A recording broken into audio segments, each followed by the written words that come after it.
Okay, Thomas, you're working on the design of the 3D printed face shields, is that right? Yeah, so we've modelled it on some of the existing designs that's been online, but we've gone and redesigned it so as to be able to utilise available materials that are available. This is using Tinkercad, the design that we have that will be loaded into the Ultimaker 2 Plus printers for printing. Okay, so here we have our array of currently 14 Ultimaker 2 Plus printers, busily churning out parts required for these face shields.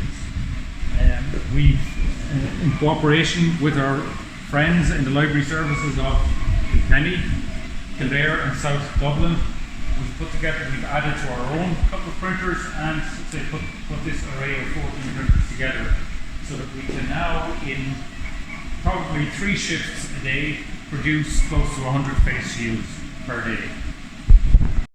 Okay, once we have printed the 3D headbands, we then use a standard A4 sheet of PVC. Using an office paper punch, we put 4 holes in the top and we use the cutters to take the corners off them. And once they're cut and prepared, we assemble them by clipping them onto the headband and putting in the base band for support, and that's then the finished assembled face shield. Okay, so as you can see, we have our fleet of printers in full operation here right now. We've had initial discussions with some of the local hospitals, St Luke's and Kilkenny, St Edmunds and Carlow, about supplying them. We should be up to a rate of producing around about 100 a day from the start of next week and getting them out to those local hospitals.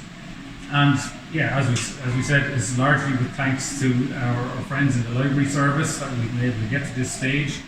If you've an interest in getting one of these head shields for your hospital, nursing home, GP surgery or other healthcare provider, please contact us on info@surfbox.ie.